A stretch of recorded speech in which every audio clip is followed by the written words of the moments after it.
My name is Adrienne Whitmore. My mother is Lillian Kinkela Keil, who was one of the most decorated women in World War II and the Korean War.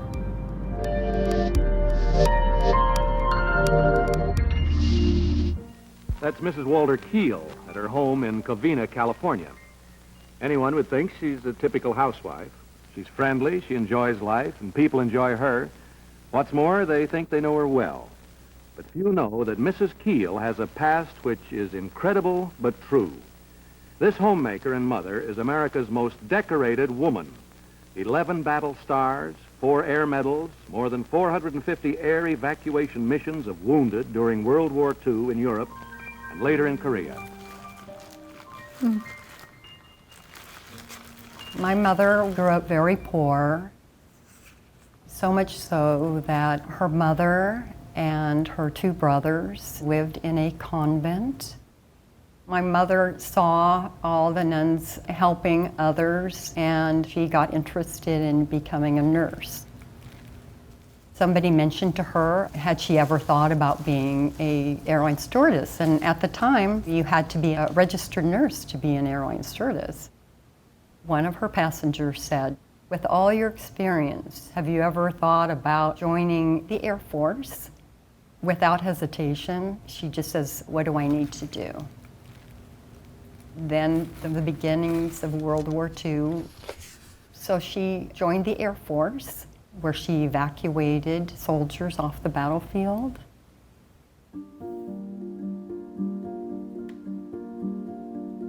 She was there to take care of the soldiers. That was her concentration.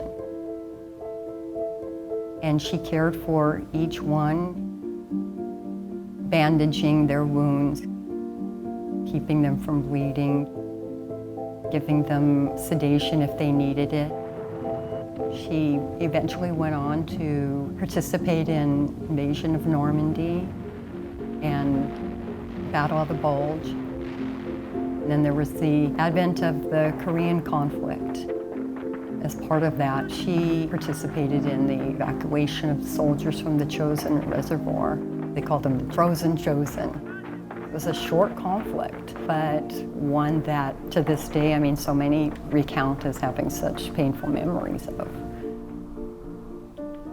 She felt that she represented their sisters or their sweethearts or those at home. Her care was a comfort to them. They saw somebody there talking to them, giving them hope. You're going to be home, you're going to be with your family. In all her missions, she never lost a patient in her care. Mrs. Keil, formerly Captain Lillian Kinkela, United States Air Force, tonight, this is your life. How about it?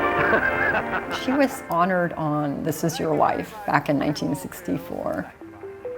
She was so shocked, so surprised. Squadron, Japan, Lillian, where during the Korean conflict you fly 175 air evacuation missions, and during 16 months in the Far East accumulate 1,400 hours in the air. I think she was proud. August 18th, 1954, you represent the Air Force at a recruiting display at the World's Fair.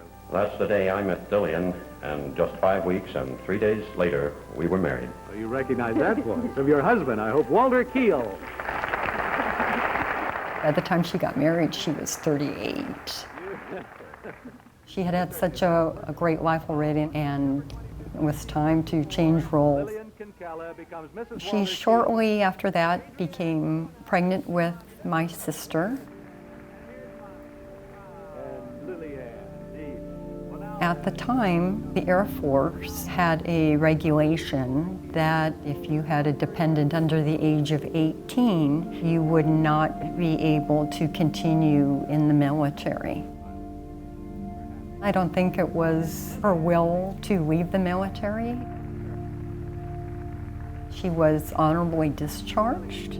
As Captain Lillian Kinkela, Right about the time that she was being discharged, she was notified she was going to become a major.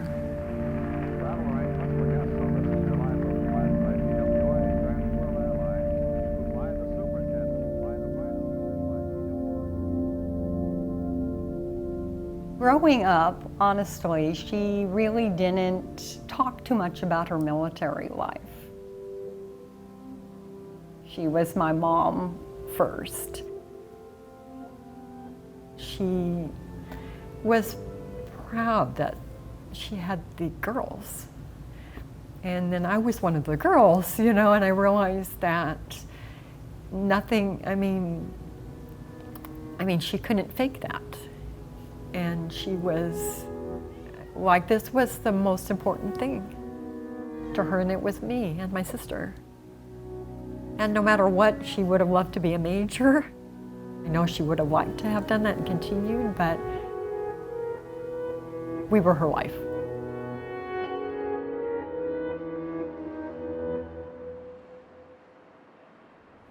When she was sick in 2005, it got wind around the community that she was ill and not doing well. I was able to take time off of work and stay there. And by others visiting, I got to kind of meet the people that had been part of her life. They would be from her days as airline stewardess, or Joan Wesley, who portrayed her in the movie Flight Nurse that was done on her life, or some of the people she had been in the military with. And I had almost a month where I would meet all these people, and it was like her life. She says, you know, don't feel sorry for me. I've had a wonderful life. She passed away June 30th, 2005. She was remembering all that she'd done in her life, and she said there was a picture of her in her white Air Force uniform in the middle of military men, and here she was the only woman in the middle of all of them. And she says, that's the picture I would like everybody to see and remember me. And at the time, she would like to be at Riverside National Cemetery. I want to be at Riverside with my boys. And I'll never forget her saying it that way. And she meant the Marines, the chosen Marines. Everything was sort of meant to be. There were moments that happened to lead her to something else. So in that way, I guess she just felt like, who could ask to have done more?